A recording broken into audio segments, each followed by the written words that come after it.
But obviously, I watch Manchester United. This is for sure.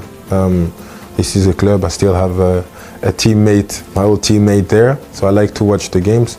Manchester United is still one of the biggest clubs in the world. This is the truth. Former Manchester United superstar Paul Pogba says he is coming back to football following an 18-month doping ban. Whilst playing for Juventus, the Frenchman received a 4-year suspension after testosterone, a banned substance, was found in his system. This was later dropped to 18 months following an appeal by Pogba, as he vowed it was not intentional. For the last few months, speculation as to where Pogba will go to play football next has been rife. Now that he is a free agent following the termination of his Juve contract, his options are wide open, with the midfielder able to return to the field next month following his ban. And now the former France international has dropped his biggest hint yet over his future as he plots his next big move. Pogba posted a slideshow of images showing him training in the gym on his Instagram on Saturday, February 15th. The pictures were captioned, "I'm coming back," followed by a football emoji and a charged battery emoji. The midfielder will be able to return to the field in March this year. A return to Old Trafford has been rumored, with former defender Rio Ferdinand saying on his YouTube channel, "I'd also have a look if he's in a position to be re-signed." And yeah, but no, nothing. I wasn't thinking about most stuff.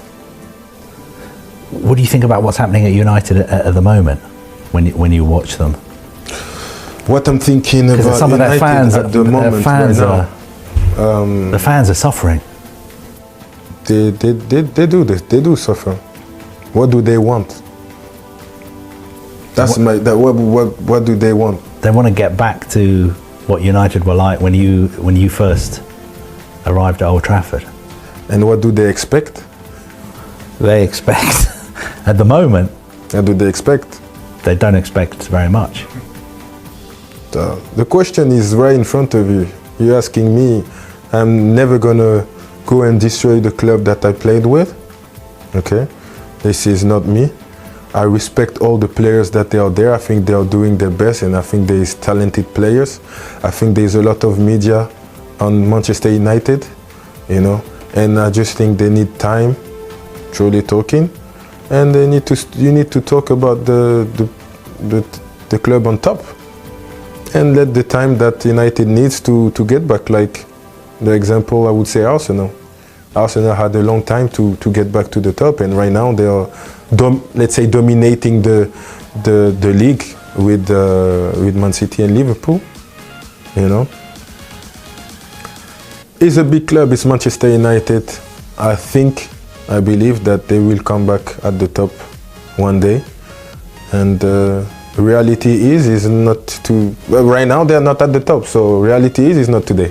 Unfortunately for United fans, a move is unlikely, even though Pogba would surely have found game time at the club with Ruben Amorim's latest midfield dilemma. The move that looks most likely to happen is Pogba going to the MLS.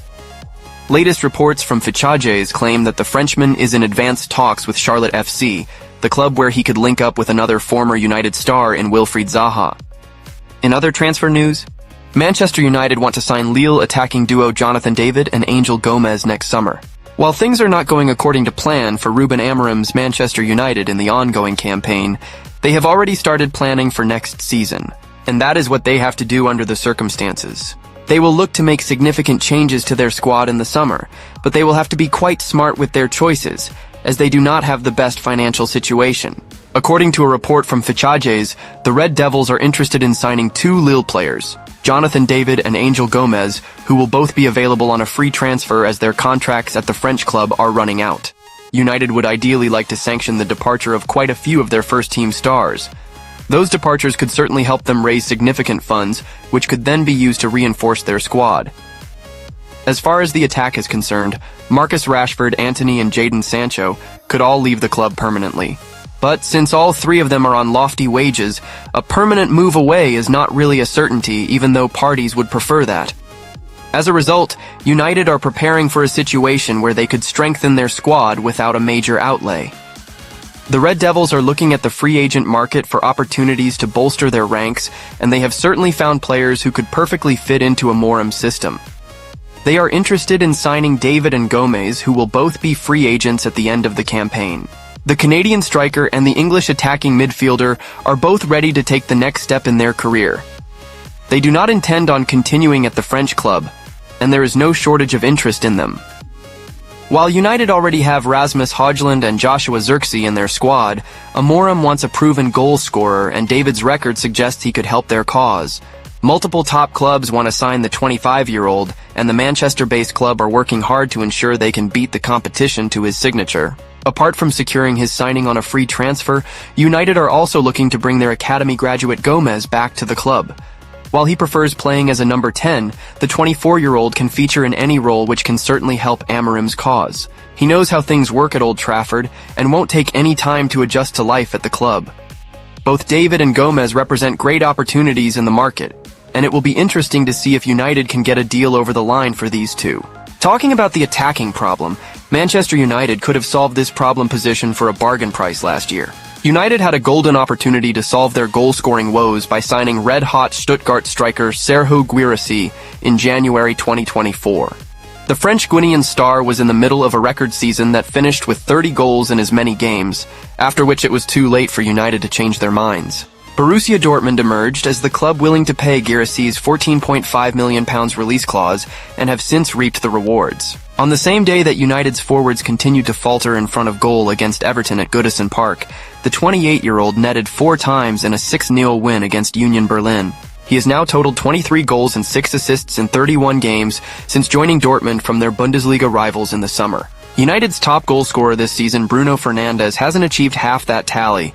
His free kick to spark a 2-2 comeback against Everton was his 10th strike of the campaign. The Red Devils were reportedly reluctant to cough up $14.5 million to sign Guirassy, considering he had never produced as prolific a season before in his career at the age of 27.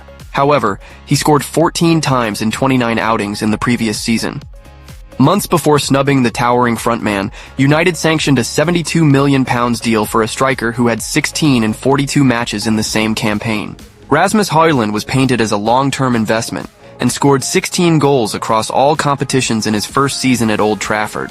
Yet United were short of goals, and again decided to snub an established scorer when they spent £36.5 million on Joshua Zirkzee last summer.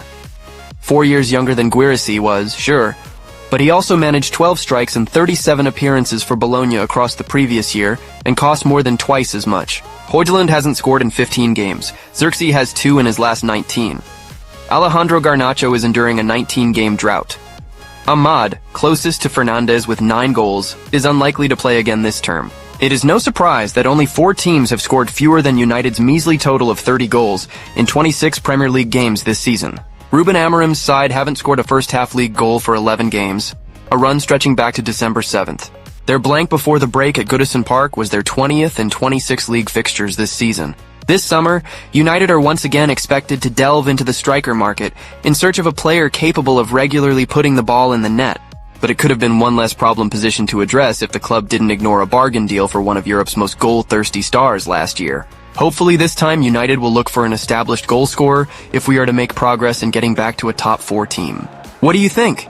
Share your thoughts in the comments below and also state which striker United should go for in the summer. Let the conversation begin.